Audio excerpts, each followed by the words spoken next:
Hi, welcome back. We are on episode 42, and today, where are we going today, Eve? Well, today we're gonna meet actually three very important persons, which will play a pivotal role in the life of Yeshua, Okay. and especially beyond what is known as his life. Okay. And those three persons are Shlomit, Jacoby, and Procla.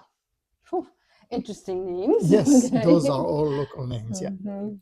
So we are at the point where Yeshua is actually wondering, as the audience may recall, we had the initiation of Eleazar in the previous episode, right? Right. And so after those 3 days of what is called a little death, Eleazar has now a new identity. His name is Yohanan, Okay. known as John Right. the Apostle John Mm-hmm. in the modern scriptures. Okay, so a few days later, they're all back around the lake, okay, in the Capernaum, Bethsaida, and all these places, and Yeshua is wondering, my Father, where should I go? I am fully into you. I am in the heart of your energy, bathing every fiber of my body.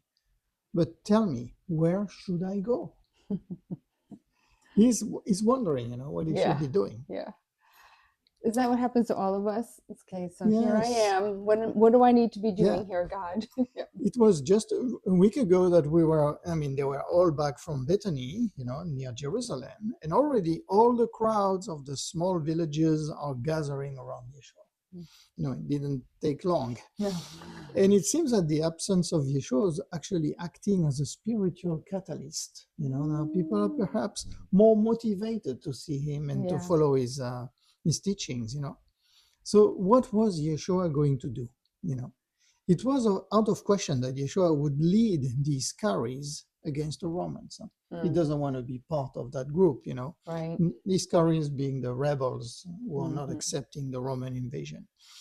For a lot of people, the presence of the Romans had become a habit. It was similar to the act of going to the synagogue and to respect scripture, just get used to it and keep, living their life as if nothing happened, Right. So Yeshua is being called all over the place for some small healings, a wound there, a pain here, nothing really Stub my important. toe. Yeah, exactly. Yeah. Nothing really urgent or true, Right. It looks like he has basically healed, the entire population at this point, And quite often the path of Yeshua is going to be driven by his dreams or a sudden intuition.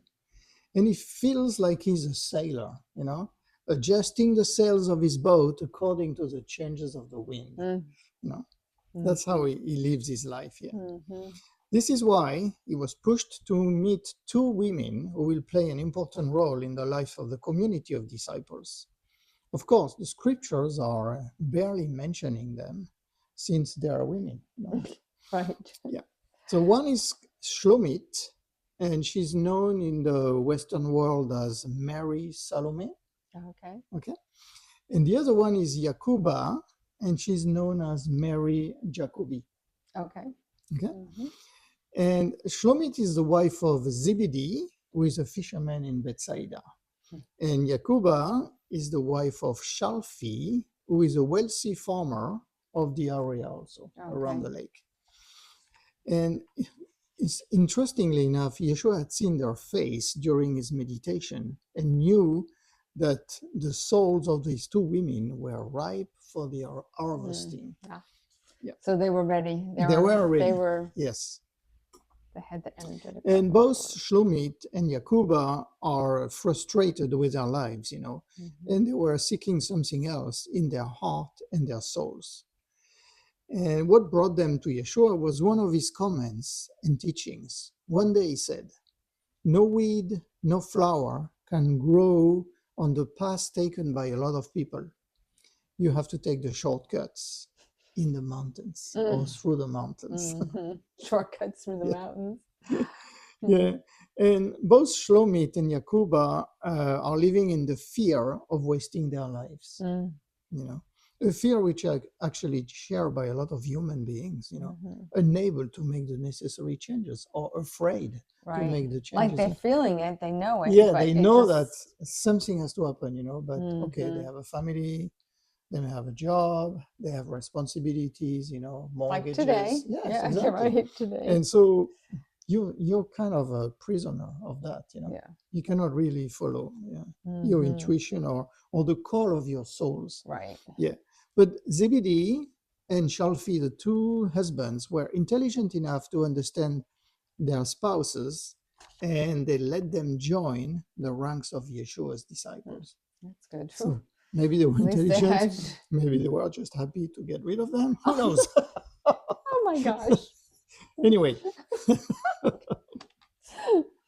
so Shlomit said one day, Rabbi, I always lived in the hope of a better world, more just, lighter, more beautiful.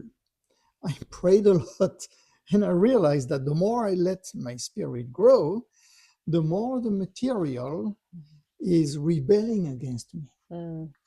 Right? Yeah. How is this possible? How am I becoming crazy? So she's asking Yeshua, Yeah.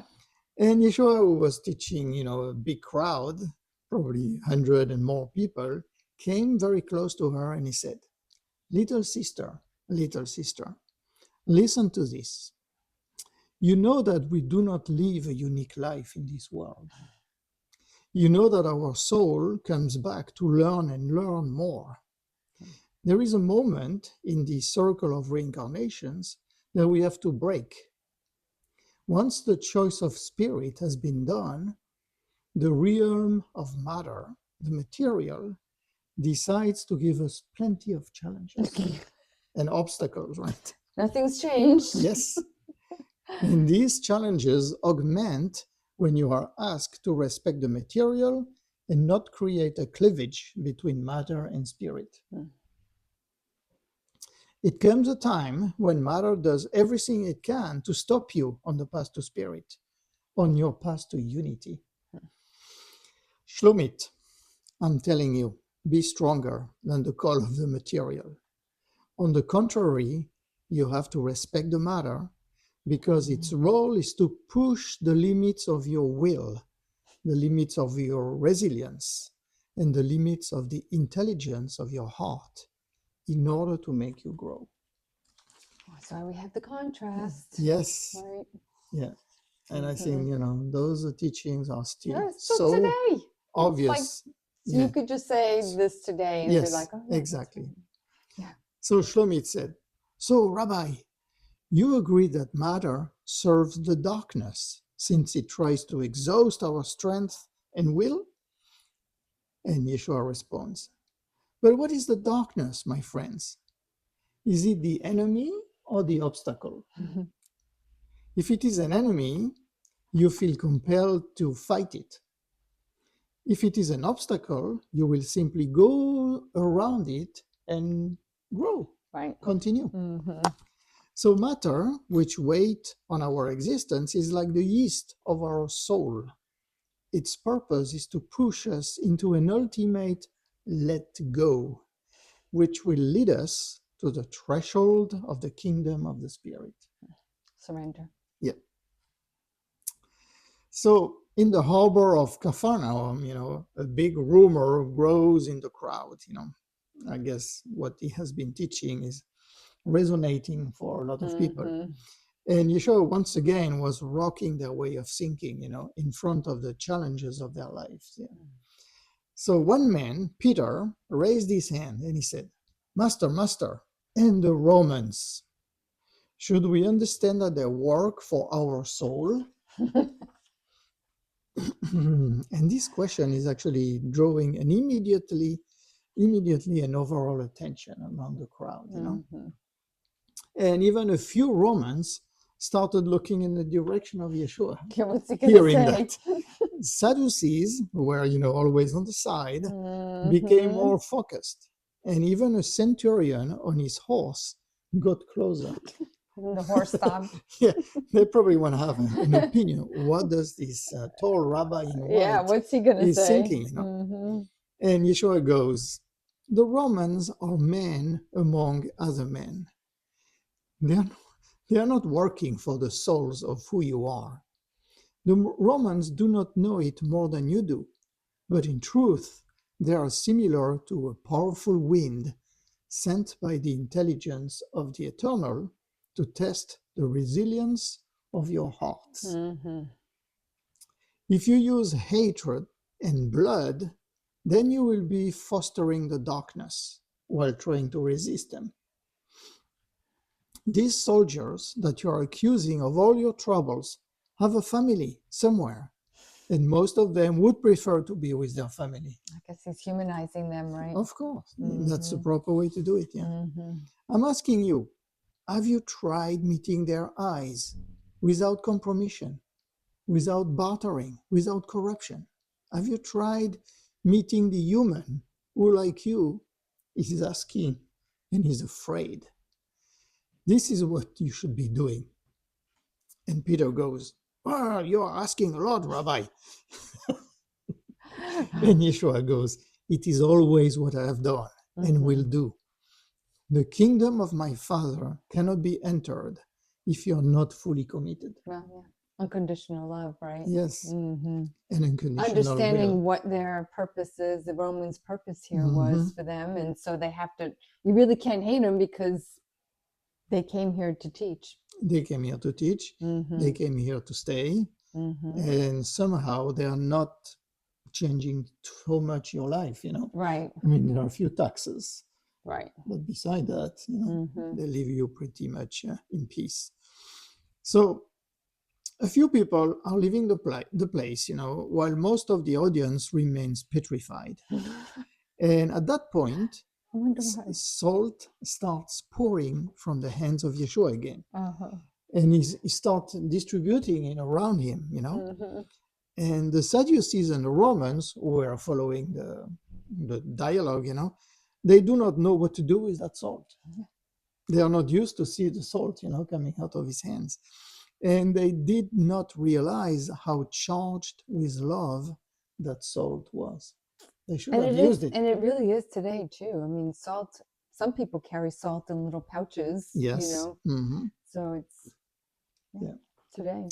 So Yeshua is going to leave the place with Myriam, his wife, to join his mother, who is attending to the last days of Isaac. So again, for the audience, Isaac is the man that recovered his eyesight when Yeshua, you know, worked on him. But he's all very old and he's about to pass on the other side. And Myriam, the mother of Yeshua, is being with him. Oh, she's helping him. Yeah. However, on the way out, a Roman centurion is coming to Yeshua, his helmet under his arm, and holding a horse with the other arm, you know. So obviously he's not coming with any bad intentions. Right. Right. And he goes, Rabbi, may I speak to you alone? And Yeshua tells, was it you near the square earlier? And the centurion says, yes, it was me. So Yeshua is asking all his close disciples to leave him while holding Miriam's hand. So everybody leaves, but Myriam remains next to him. And the centurion repeats, no, I want you alone. And Yeshua goes, I am alone. Take it as such. You don't really see her. And at that point, you know, the centurion acquiesces. I mean, there is nothing else he can do. And he leads Yeshua and Myriam through the streets of Capharnaum until they arrive and they enter a little patio, which is covered with a canopy. So it's all very discreet. Nobody can see them. Nobody can hear them. And in a corner, there is a woman draped in black who is waiting. She stands up and walks to Yeshua. She leans and she places her forehead on the ground in front of Yeshua. Oh, wow. Oh. Master, may I call you Master? Stand up first and tell me who you are. My name is Procla. Yeah, so we're talking about Claudius Procula. Okay. Okay. who is actually the wife of Pontius Pilate. Oh, okay. So, according to Yeshua, Procla has a rather beautiful face with a lot of dignity, and her clothing is also sumptuous, and she was showing, of course, her Roman origins. And it also looks not only as a physical appearance, but also as her soul, and he sees a beautiful soul, a soul seeking purity. Who are you, Procla? I am the spouse of the procurator of Judea, Pontius Pilate, and I am asking you to keep all this secret. Why do you call me Master, Procla? Because it is the only name that fits what I have seen and heard. I see you teaching, healing. Only a master can do that. It is not what you see which is important, Procla. It is the one that lives inside me. Does your husband know that you are here? He is in Tibernad, and he is aware of all that is said and of my presence here. Is it him who is sending you? It is my heart who's pushing me towards you. You came in my dreams, isn't it? You do not know me, and still... I just told you, my sister. The one that is important and who knows is the one that lives inside me. Who is he? It is not important to give it a name. I do not know. It seems to me that you have to give a name to understand. You're correct. However, to understand it is not to live inside. It is still to remain outside. Is it from the outside or for the inside that you are here? And so Yeshua already know the answer, Yeah. but he needs to hear it spoken. And Procla, on her side, had perfectly understood that she could only be accepted as a simple woman, not as the wife of the procurator. Right, right. I want to know the inside, Master. I want to live, and I am not using my status to approach you. I read it in you, Procla. You know perfectly that vanity may bloom, but it never gives any fruit. Procla, at that point, is going to lean again, and she's going to place her forehead on the ground. And this is my problem. My body, my social status do not belong to the world of my soul. Thus, my sister, why did you inherit it then? For Procla, at that point, stops on a big sigh. To go beyond them, right? Once again, you know the answer. Of course, there is the pride. So Procla is going to get up, almost insulted, She doesn't like what she heard.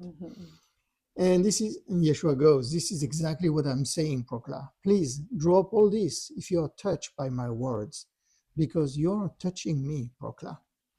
I am just coming out of the darkness, Master. You have to forgive me. Did you sin? There is nothing to forgive to the soul that is pure. I want to leave, Master. I want to convert to the faith that you teach. So at that point, Yeshua is going to look with intensity to Procla. He takes her hand to help her get up, which is not allowed, right? Oh, a rabbi should never touch a woman. Especially somebody's wife, the procurator's wife. Exactly. Yeah. And he goes, I will not convert you. I will simply show you a new direction for your life. It will be up to you to weave the cocoon of your metamorphosis. Do you understand that it is love in me which is pushing me to tell you all this in a very simple way? So Yeshua is going to grab Procla because she's taken by a very short malaise. I mean, she is like almost fainting. Fainting, yeah. And Myriam rushes toward Procla and help her to lay down. And then then gives her some essential oils to breathe, to bring her back, to life, to help her regain her continence. Yeah.